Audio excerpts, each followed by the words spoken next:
Any Fakhir चला के? जी बड़ी अम्मी, मैं तो सुबह ही चला गया था। अच्छा,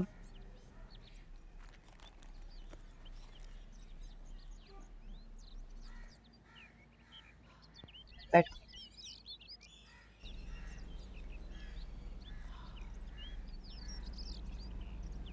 एनी,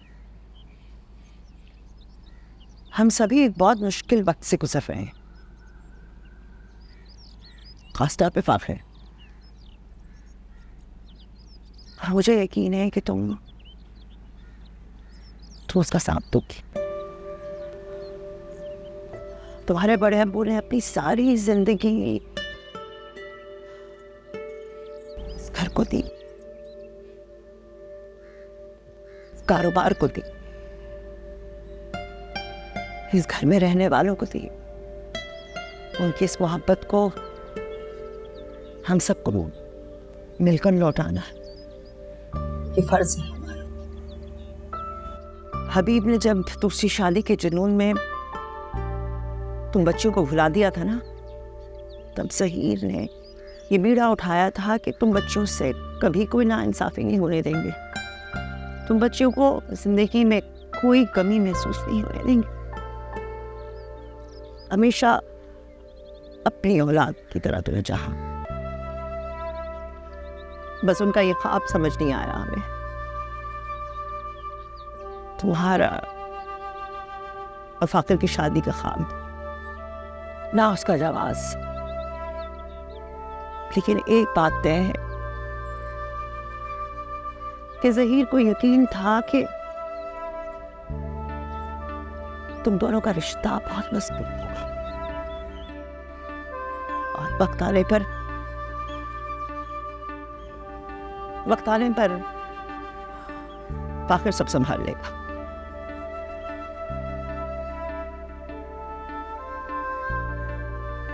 और तुम फाकिर को गिरने नहीं दो।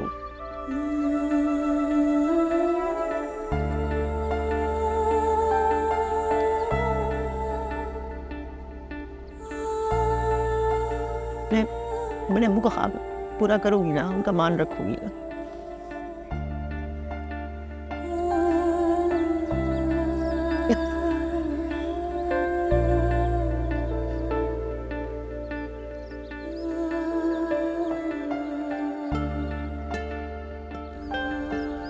मैं तो तुमसे पूछना ही भूल गई, तुम्हारा स्कूल कब स्टार्ट है?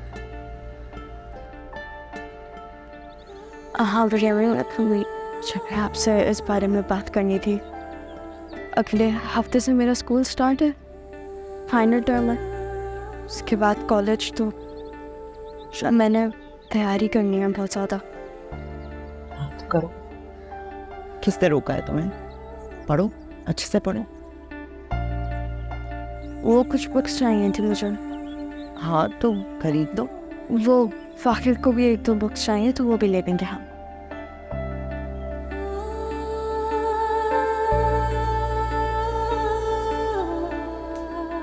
फाखिर को अभी फोकस करने दो कारोबार। क्या मतलब बड़ी अम्मी? फाकिर स्कूल नहीं जाएगा? देखते ही प्राइवेटली कर ले। लेकिन बड़ी अम्मी, जो स्कूल जाकर पढ़ाई होती है ना, वो प्राइवेटली नहीं हो सकती। अगर फाकिर ऐसे ही स्कूल नहीं जाएगा तो फिर उसकी पढ़ाई में बहुत हर्ज होगा, नुकसान होगा उसको। कर लेगा, प्राइवेटली कर लेगा और बहुत अच्छे से कर लेगा। मैं जानती,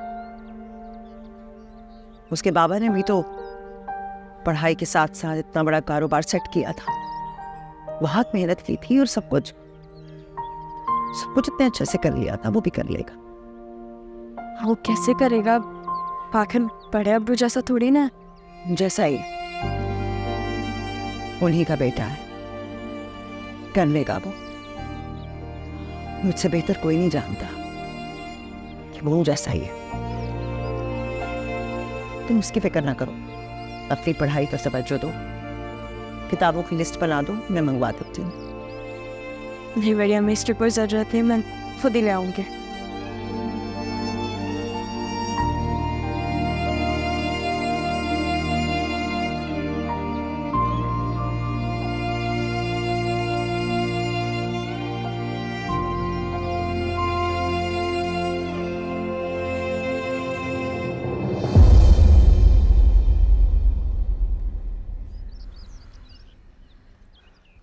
देखो हबीब, तुम्हें फाखिर से सुलह कर लेनी चाहिए, इसी में फ़ायदा है तुम्हारा। आखिर भतीजा मेरा, भाई साहब का बेटा, कल का बच्चा, अपने फ़ायदे के लिए उसके आगे झुक जाऊं? यही हकीकत है। तुम्हें अब अपने सोचने का तरीका चेंज करना चाहिए। फाखिर जानता है कि वो तुम्हारे बगैर कुछ नहीं कर पाएगा बिजनेस में, और वो तो बार बार तुमसे मदद भी मांग रहा है। तुम्हें तो इस मौके से फायदा उठाना चाहिए। मौके से फ़ायदा ही तो नहीं उठाया मैंने कभी, वरना ये सब कुछ आज मेरा होता। मेरा तो तुम्हें अपनी पुरानी गलतियों से सबक सीखना चाहिए, वरना ऐसे जलते कुड़ते रहोगे और कुछ नहीं आएगा तुम्हारे हाथ। रहमी, अब जो होना था ना वो हो चुका। मैं अपनी इज्जत को और नीचे नहीं होने दूंगा।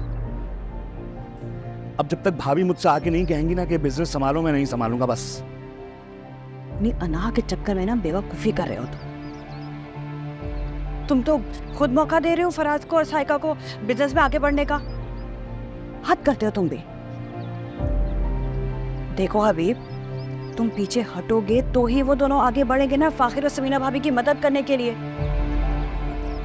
फाखिर खुद तुमसे मदद मांग रहा है। इस वक्त ये बिजनेस एक बच्चे के हाथ में है, और फराज और साइका ने तो जहीर भाई के होने का लिहाज नहीं किया था, घर में हिस्सा मांगने खड़े हो गए थे। तो जरा सोचो कि अब वो क्या कुछ नहीं करेंगे, और तुम हो के सब कुछ खुद सजा के उनके हाथों में रखने चले हो। तुम्हें फाखिर की मदद करनी चाहिए, और मैं तुम्हारी मदद सिर्फ इसलिए कर रही हूँ कि मैं नहीं चाहती कि फराज और साइका को कुछ भी मिले बिजनेस में से। मगर के ठीक कह रही हो तुम। अभी जज्बाती होने का वक्त नहीं है, दिमाग से काम लेना पड़ेगा।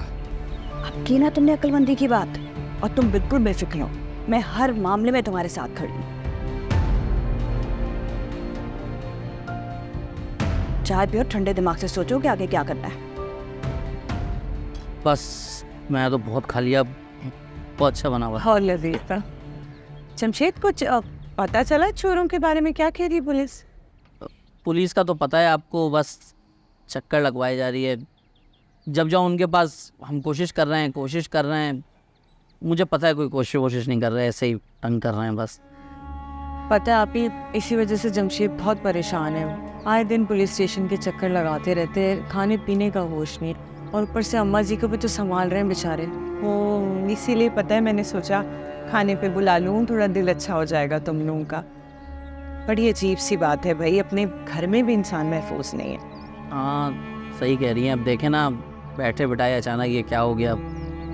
अम्मा का अच्छा खासा बड़ा नुकसान हो गया है। मुझे तो लग रहा था कि सब अच्छा होना शुरू हुआ है, पता नहीं अब ये मुसीबत कहाँ से गले पड़ गई। मुझे तो लगता है जमशेद हमें नज़र लग गई है। सही कह रही हो, तुम्हें ही नहीं पूरे ख़ानदान को नज़र लग गई है। सहीर भाई का इंतकाल हो गया, फिर ये चोरी हो गई। हबीब भी कारोबार पे इतने परेशान हैं कि मैं बता नहीं सकती। हबीब भाई कारोबार की वजह से क्यों परेशान है?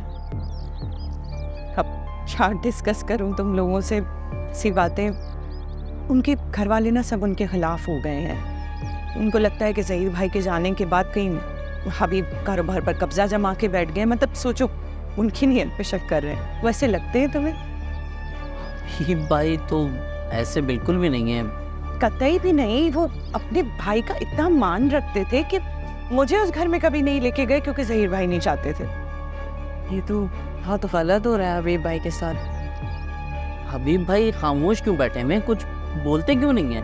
ऐसी तबीयत के इंसान ही नहीं है जमशेद कि कोई अपने लिए बात करे। बस कारोबार संभाल रहे हैं बैठे, वो उसको चमकाने में लगे रहे। अब पैसे होते थोड़े तो डाल देते कारोबार में, मेरे पास भी नहीं है। आप ही पैसे लगाने से आपको क्या फ़ायदा होता? अरे बहुत फ़ायदा है आलिया। वो ऐसा कारोबार है कि मतलब जो भी उसमें पैसे लगाएगा उसकी किस्मत चमक जाएगी। हाँ, अच्छा, इतना फ़ायदा है क्या? शमशेर, वो आपने मुझे बताया था ना कि आपने कारोबार के लिए पैसे जमा करके रखे हुए हैं, क्यों ना वो पैसे हम हबीब भाई के साथ इन्वेस्ट कर दें, अच्छा रहेगा ना? आलिया, मैं कैसे कर सकता हूँ? क्यों नहीं कर सकते? आपको तो पता है बिजनेस के बारे में। मालूम है, लेकिन मेरी बहन का ससुराल है और पैसों का लेन देन कुछ ऊपर नीचे हो गया तो आपको वैसे भी पता है ना, इस तरह के रिश्तों में पैसों का लेन देन ना ही रखें तो बेहतर है। नहीं जमशेद, हबीब बड़े ईमानदार आदमी है, वो इस तरीके के आदमी नहीं है। आप बेफिक्र होकर पैसा लगा सकते हो, और कौन सी कोई हमारे एक रिश्ता है, अब तो हमारे दो रिश्ते हैं आपके साथ। बिल्कुल सही बात है जमशेद, अब तो आपको सोचना ही नहीं चाहिए इस बारे में, हमारी किस्मत बदल जाएगी, और क्या चाहिए हमें? या सिर्फ किस्मत नहीं बदलेगी, इससे दो फायदे हैं। हबीब और आयशा के बीच में भी मसाइल चल रहे हैं, आप अगर उनके साथ पैसे लगाते हैं, ऐसे वक्त पे उनका साथ देते हैं, तो सारी जिंदगी याद रखेंगे वो इस बात को।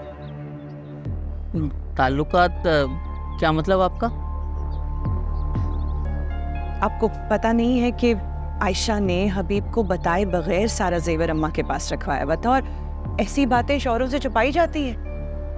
अब जिस तरह का उनका दिमाग है, वो इस वक्त कुछ भी कर सकते हैं। भाई, मेरी सौतन है जमशेद, लेकिन मेरा दिल ऐसा नहीं है, मैं नहीं चाहती किसी का घर खराब हो। अब अगर आप पैसे लगाते हैं तो अच्छा है, थोड़े ताल्लुकात बेहतर हो जाएंगे। मुझे लगता है जमशेद, आप भी बिल्कुल ठीक कह रही हैं। अगर आप ये बिजनेस में इन्वेस्ट करते हैं तो हमारे टूटे हुए रिश्ते भी जुड़ जाएंगे, और ये देखिए आप, इसमें हमारा फ़ायदा ही फ़ायदा है। आलिया, सोचे तो सही।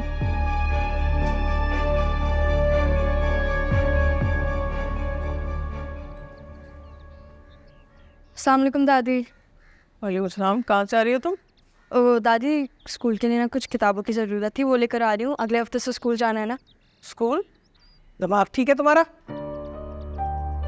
जरा अपनी बेटी से पूछना किसकी इजाजत से ये स्कूल जाने की तैयारियां कर रही है। अच्छा, अब सारे फैसले ये लेंगी? तुम लोग शायद भूल गए हो कि इस घर की बड़ी अब तक मैं हूं, मैं। बेशक अम्मा सही कह रही हैं, लेकिन स्कूल खुल गए थे, बच्चे ने स्कूल तो जाना ही था। अब इजाज़त तो आप लोगों ने दी हुई है, इसीलिए तो। नहीं, ये पढ़ने नहीं जाएगी। जब तक ज़हीर का 40वां नहीं हो जाता, कोई इस घर से बाहर कदम नहीं निकालेगा। तुम लोग शायद भूल गए हो, हम लोग अभी अभी कितने दुख से गुजरे हैं, कितने बड़े दुख से। अभी तो मेरे बच्चे की कब्र की मिट्टी भी नहीं सूखी होगी और तुम लोग अपनी अपनी पड़ गई है? अरे इस घर का बड़ा चला गया है, बड़ा। कितना ख्याल करता था वो तुम सबका, इसी बात का एहसास कर लो तुम लोग। फाखिर भी तो ऑफिस जा रहे हैं ना, तुम और बहस नहीं करोगी इस मामले में मुझसे। फाखिर अगर दफ्तर जा रहा है तो उसकी मजबूरी है। दादी आप मेरी बात तो सुन। सब लोग कान खोल के सुन लें, कोई भी इस घर से बाहर कदम नहीं निकालेगा, कोई औरत इस घर से बाहर कदम नहीं निकालेगी जब तक ज़हीर का 40वां नहीं हो जाता।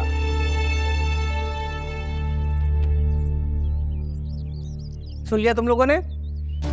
सुन लिया सबने? जी।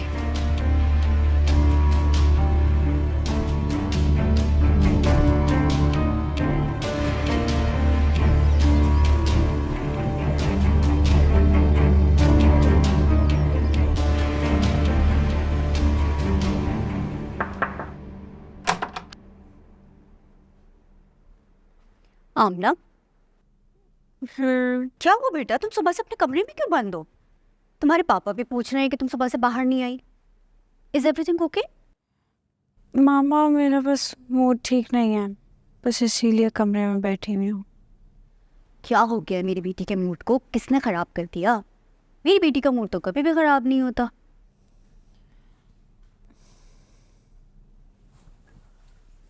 मामा, मैं बस सोच रही हूँ कि आखिर के बिजनेस का क्या होगा। पापा उसकी हेल्प कर देंगे ना? तुम अब इस बारे में परेशान नहीं है। पापा ने कहा है ना तुम्हें कि वो उसकी हेल्प करेंगे, तो वो कर देंगे। So you don't worry, okay?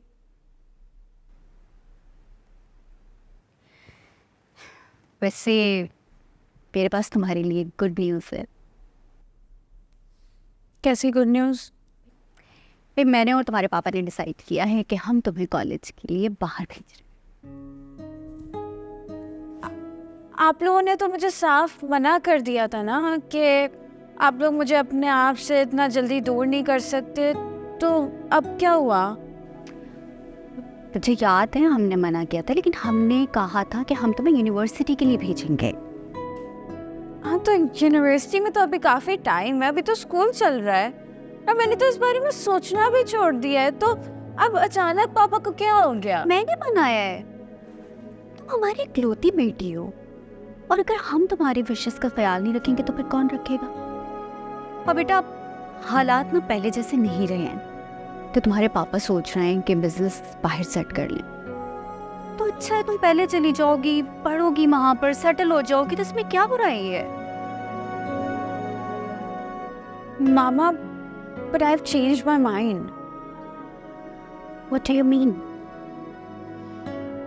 मेरा मतलब यही है कि मैं आप लोगों को, अपनी फैमिली को, अपने फ्रेंड्स को छोड़ के नहीं जा सकती हूँ। और फिर देखिए मेरी पढ़ाई यहाँ पर कितनी अच्छी चल रही है ना, तो मैंने तो सोचा कि मैं कॉलेज भी यहीं पे पढ़ूंगी। लेकिन बेटा तुमने खुद डिसाइड किया था कि तुम्हें बाहर जाना है। हाँ, मैंने किया था, पर अब मेरा इरादा बदल गया है। प्लीज। एक तो मुझे तुम्हारी समझ नहीं आती, यूं डिसीजन चेंज होते, कभी माइंड इधर चला जाता है, कभी उधर चला जाता है। अजीब लड़की हो, पता नहीं अपनी डिसीजन किस तरह से चेंज करती हो, कभी ये कभी वो कभी यूं। ये तो कुछ समझ नहीं आता तुम्हारा। सुनो, तुम्हारे पापा बाहर बुला रहे, आ जाना।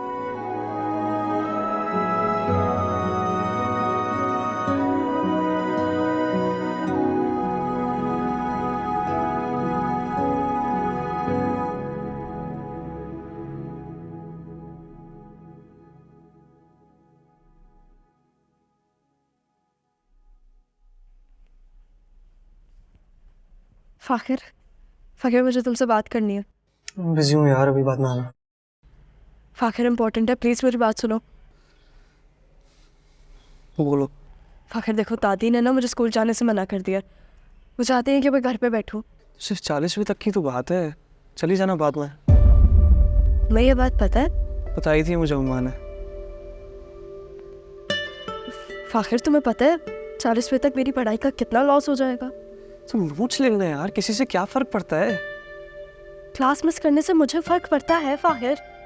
ये फाइनल टर्म है, मैं बुरे मार्क्स अफोर्ड नहीं कर सकती। तुम प्लीज़ एक दफ़ा दादी से बात करके तो देखो। यार मेरे सर पे वैसी बहुत टेंशन है, मज़ीद टेंशन मत दो मुझे। और अगर तुमने कोई बात करनी है दादी से तो खुद जाके कर लो। मेरी बात समझो फाखिर, मैं दादी से बात नहीं कर सकती। तो सुन लो जो वो कह रही है। फिर अगर दादी कह रही है कि 40वीं से पहले हमारी घर की खवातीन नहीं निकल सकती, घर से बाहर तो नहीं निकल सकती, चली जाना थोड़े दिन बाद। लेकिन फाखिर यार मेरे सर पे मजीद मत सवार हो, जाओ।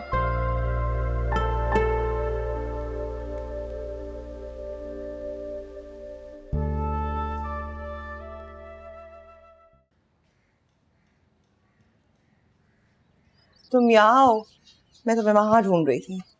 मैंने कहा होना है भाभी, किचन में या कमरे में। अच्छा सुनो, मैं ये कहने आई थी कि मुझे बहुत अफसोस हुआ सुन के कि तुम्हारी अम्मी की तरफ वो डकैती हुई है ना, तुमने बताया क्यों नहीं? अल्हम्दुलिल्लाह सब ठीक है भाभी, लेकिन आपको कैसे पता चला? फाखिर ने, उसने कहा कि वो हबीब फोन पर दफ्तर में किसी से बात कर रहा था कि उसकी सास के यहाँ डकैती हुई है और डाकू सब जेवर ले गए हैं। घर पे सब खैरियत है ना, किसी को कोई नुकसान तो नहीं हुआ ना? अच्छा भाभी, अगर बात निकली है तो मुझे आपसे एक ज़रूरी बात करनी थी। हाँ हाँ कहो। भाभी, जब एनी पैदा हुई थी ना, आप सबके पास जा जाकर कह रही थी मेरी बेटी है।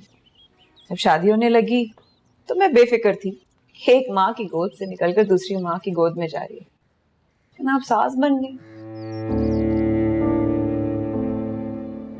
क्या कह रही हो? भाभी आपको बिजनेस के कर्जे उतारने थे तो आपने एनी का जेवर मांग लिया। ये जेब नहीं देता आपको। एनी एनी एनी की जेवर की, ये क्या कह रही हो तुमसे? ये किसने कहा है? फाखिर ने एनी से जेवर मांगे थे बेचने के लिए। इतनी बड़ी बात वो खुद तो नहीं कर सकता ना। फाखिर ने कहा एनी से? भाभी आपको पता है हबीब ने कभी कुछ बच्चों के लिए किया है? इतनी मुश्किल से एक एक पैसा जोड़कर बच्चों के लिए जेवर बनाए थे, वो भी चोरी हो गए अम्मा के घर से। मुझे समझ नहीं आ रही आयशा, तुम मुझसे किस बात पे नाराज हो रही हो? जिन जेवरात का तुम जिक्र कर रही हो वो ना मैंने तुमसे लिए हैं ना फाखिर ने लिए हैं, वो तो कोई और ही ले गया। कोई बात जेवर की नहीं है, बात मुरब्बत की है। आज फाखिर ने जेवर मांगा, कल वो कुछ और मांग लेगा, मैं कहां से दूंगी? तुमसे कब किसी ने कुछ मांगा है? तुमसे कब किसी ने कुछ लिया है? ये क्या हो गया तुम्हें? शायद तुम ये भी भूल रही हो कि शादी का सारा खर्चा और साथ जेवर वगैरह सब सहीर नहीं रहा। जिता रही हैं। जिताना चाहती नहीं हूँ, जिताना पड़ रहा है।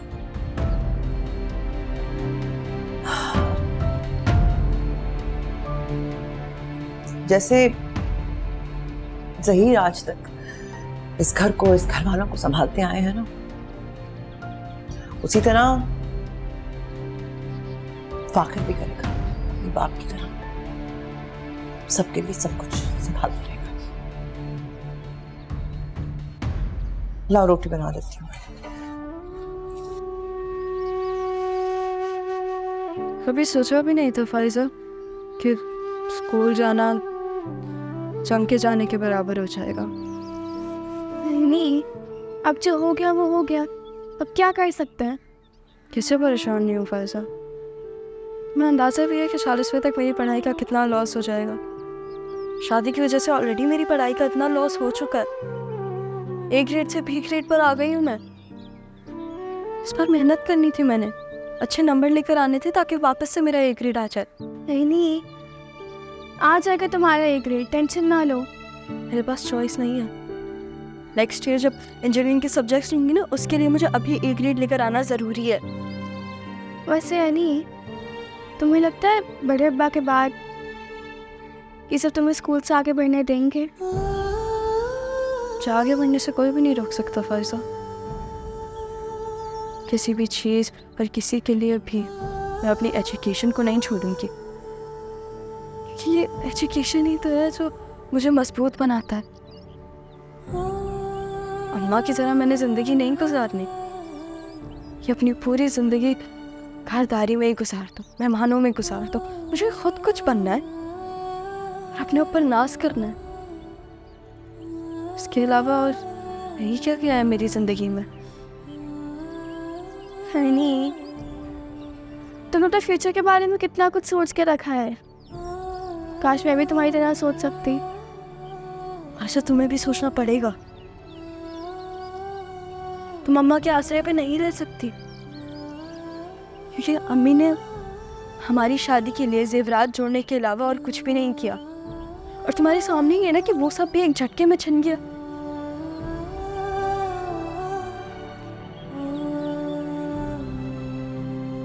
माँ बाप यही सोचता है ना अपनी बेटियों के बारे में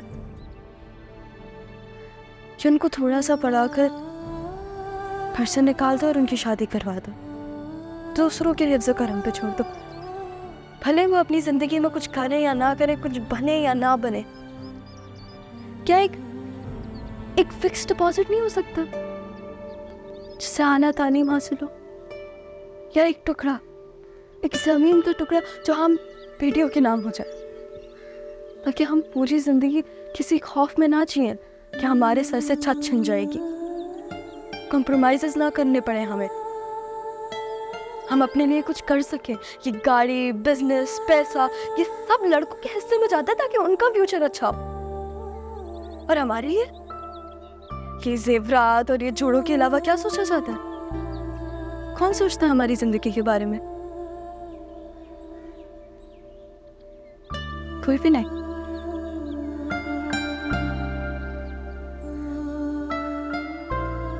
इसलिए फायजा मैंने बहुत आगे जाना है कि पूरी जिंदगी ना किसी मोहताज बन के ना रहूं मैं। तुम्हारी बातों से तो ऐसा लग रहा है कि इस घर में बहुत जल्द कोई तूफान आने वाला है।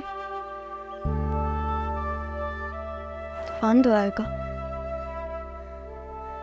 तो आएगा अगर मुझे किसी ने मेरे मकसद से रोका। चुप करके नहीं बैठूंगी मैं, सबके सामने खड़ी हो जाऊंगी, अपनी आवाज यूज करूंगी।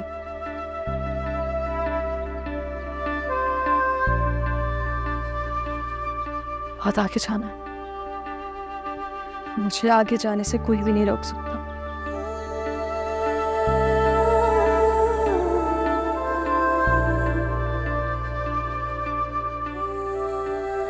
अच्छा, जब हम अलजेब्रिक फ्रैक्शंस पढ़ रहे होते हैं तो हमारे पास डिवीजन सबसे पहले, उसके बाद मल्टीप्लिकेशन, फिर एडिशन और फिर सब्सट्रैक्शन आता है।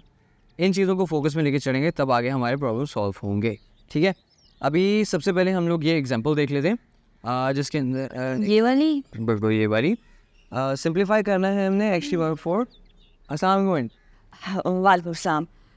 आज इतनी जल्दी कैसे आना हो गया? जी वो हेमन के टेस्ट होने वाले हैं ना, तो मैं सोच रहा था कि थोड़ा ज़्यादा टाइम दे दूँ उसको पढ़ाने के लिए।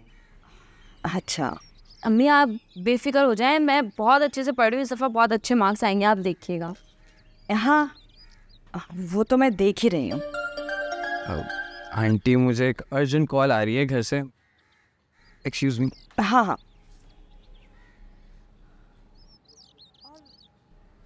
तुम किसी शादी में जा रही थी जो इतना तैयार होके आई हो? कहाँ तैयार हुई हूँ अम्मी, बस लिपस्टिक लगा के बाल ही तो बांधे हैं। आप ही तो कहती है अपना ख्याल रखा करो, अब रख रही हूँ तो आप ऐसे कह रही। और ये दुपट्टा वहाँ क्यों रखा हुआ है? कितनी बार कहा है कि सर पे रखा करो जब कोई गैर घर पे आए तो। अच्छा ठीक है, वो मैं हमजा सर के लिए चाय बना दूँ। क्यों क्यों चाय बनानी है उनके लिए? एक्स्ट्रा टाइम दे रहे हैं अम्मी, वो अच्छा नहीं लगता, क्या सोचेंगे? वो क्या सोचेंगे, तुम्हें इतनी फिक्र क्यों है उसकी? अब वैसे भी मुझे 10,000 रुपए तो दे रही हो, और क्या दूं उनको?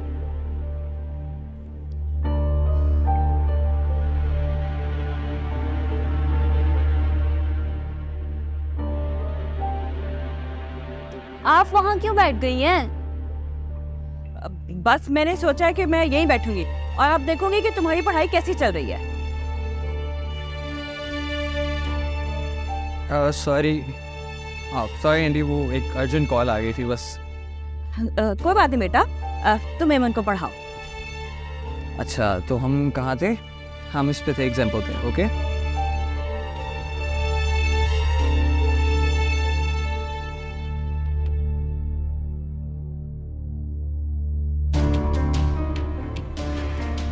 हमीद भाई कब तक आएंगे? आने ही वाले होंगे, थोड़ी देर पहले बात हुई थी, रास्ते में थे। वैसे हमीद भाई मेरी बात मान तो जाएंगे ना? बिल्कुल मान जाएंगे, आप अपनी बात उनके सामने रख दीजिएगा। जिस कदर ज़रूरत है अभी आपको पैसे की, मेरे ख्याल में तो मानना चाहिए। आगे देखती हूँ।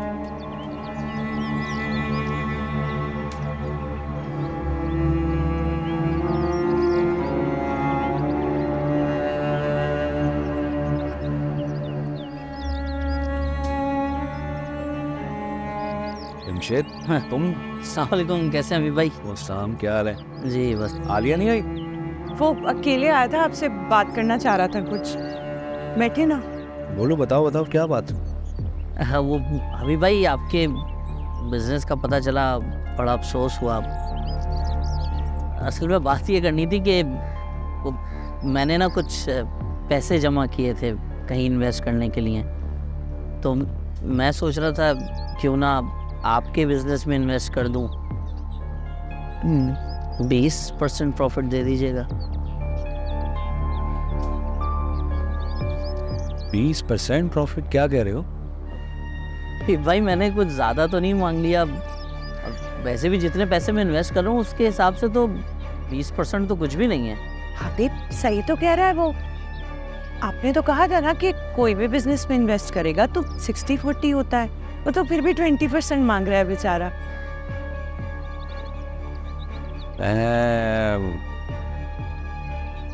मैं ये पैसे अपने बिजनेस में इन्वेस्ट नहीं कर सकता। मैं क्यों नहीं कर सकते? हमें ज़रूरत है पैसों की हबीब। एक तो अच्छी ऑफर दे रहे हैं। नहीं, वो बात नहीं है। बात अभी भाई अभी वैसे भी आप मुश्किल में हैं, तो मैं चाह रहा था कि अगर मेरी वजह से आपकी मुश्किल आसान हो सके, और इसमें वैसे भी दोनों का ही फ़ायदा है।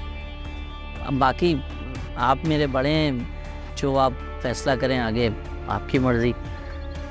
वो बात नहीं है। बात तो क्या बात है? क्या चल रहा है दिमाग में? बताएं तो सही। जी वो कुछ पता तो चले कि आपके दिमाग में क्या चला। हो सकता है कि हम मिलके कोई हल निकाल लें।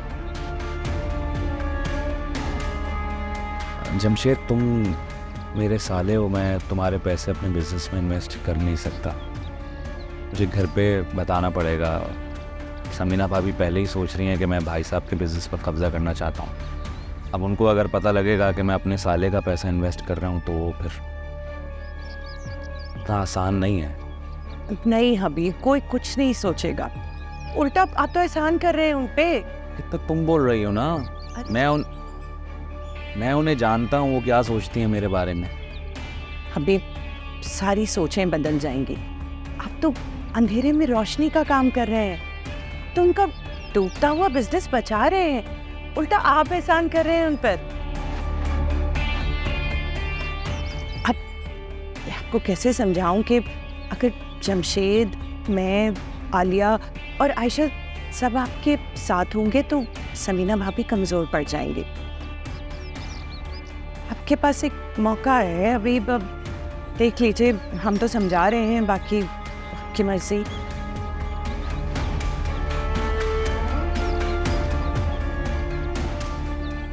बस परेशान ना हो अभी भाई, हम भी आपके अपने ही हैं। हम बाहर से लेंगे तो मुझसे ले लें। ठीक है, मैं फिर बताता हूँ।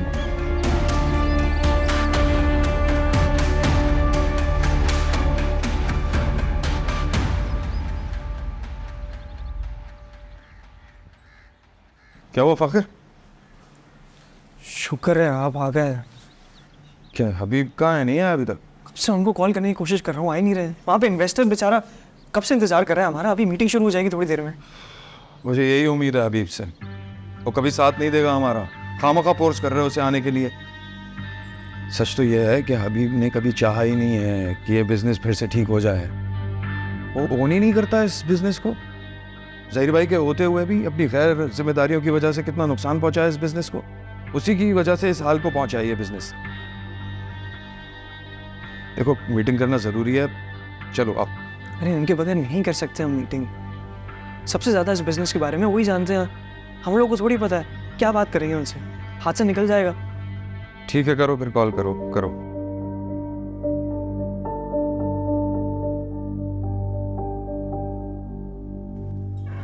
Excuse me sir. जी। जमाल साहब कह रहे हैं वो लोग और वेट नहीं कर सकते, मीटिंग अभी शुरू करनी होगी। अब ठीक है, आप चले, हम आ रहे हैं। बस हम पहुंच रहे हैं। आखिर जाने दो हबीब को, कोई फ़ायदा नहीं है। देखो, ये मीटिंग बहुत इम्पोर्टेंट है और तुम भी नहीं चाहोगे कि ये हमारे हाथ से चली जाए, है ना? हिम्मत रखो, हमको ये सब कुछ हैंडल करना है खुद ही। Be confident. और ये क्या कपड़े पहने तुमने? क्या करूँ, मुझे थोड़ी पता है। टी शर्ट पहन के कौन मीटिंग करता है यार? मेरे चलो, मूड अच्छा करो, बी कॉन्फिडेंट। चलो। एनी, खाने पे नहीं आई जान। सब पूछ रहे थे तुम्हारा, और दादी ने भी बहुत बातें सुनाई। अम्मा मेरे आने या ना आने से दादी की बातें थोड़ी ना रुक जाते। अगर मैं आती ना तो मुझे सामने बैठ के बातें सुनाते, इसलिए मैं नहीं आई। कोई बात नहीं जान, दादी है, कुछ कह भी दे तो क्या हुआ। तो अम्मा मुझे उनकी बातें बिल्कुल भी बुरी नहीं लगती। लेकिन ये जो असूल में मेरी जिंदगी पर पाबंदियां लगा दी है ना, बस ये बात नहीं अच्छी लगती मुझे। पाबंदियां तो पहले भी थी यानी, इसमें कौन सी नई बात? हमने हमेशा अमल भी किया। तुम्हें तो आदत हो जानी चाहिए। लेकिन पहले ना छोटी मोटी बातों पर बोलती थी, लेकिन उन्होंने अब मेरी पढ़ाई पर पाबंदियां लगा रही हैं। मैं मुझसे बर्दाश्त नहीं होती। बर्दाश्त तो करना पड़ेगा ही, नहीं कर भी क्या सकती हो। आप बात करके देखिए ना दादी से, उनको समझाएं कि मुझे स्कूल भेजने दें अम्मा, क्योंकि मेरी बात सुने अम्मा, अगर मैं अभी स्कूल नहीं जाऊंगी ना तो मेरे लिए बाद में कभी भी स्कूल जाना बहुत मुश्किल हो जाएगा। मैं कंटिन्यू नहीं कर पाऊंगी। मेरे कहने से क्या होगा इन्हें, कि वो मेरी बात मान जाएंगी और तुम्हें स्कूल जाने देंगी? क्या पता अम्मा, अब ना मेरे लिए बात करके देखे, शायद वो मान जाए। इन्हीं तुम जानती नहीं हो कि अपनी दादी को, उनका फैसला पत्थर पर लकीर होता है। उनके फैसले को कोई नहीं बदल सकता बच्चे। वही तो रास्ता होगा। बड़ी अम्मी, आप बड़ी अम्मी से बात करके देखें ना। बड़ी अम्मी दादी से बात करेंगी और ना शायद दादी मान जाए। बड़ी अम्मी, समझना भाभी, वो करेंगी तुम्हारे लिए कुछ। उन्हें कुछ करना होता तो दूर खड़े होकर तमाशा ना देख रही होती। उनके आसरे में मर जाना मेरी बच्ची। क्या करूँ मैं अम्मा, बताएं। तुमने फाखर से बात की, उसने क्या कहा? की भी मैं फाखर से बात, फिर लेकिन उसने साफ इनकार कर दिया। वो कोई मदद नहीं करने वाला मेरी। बस फिर बर्दाश्त करो, फाखर मदद करेगा नहीं। समीना भाभी कुछ बोलेंगी नहीं और मैं कुछ कर नहीं सकती है। 40 तक इंतजार करो बुढ़िया। कुछ लाऊं खाने? जहर है आपके पास? पागल,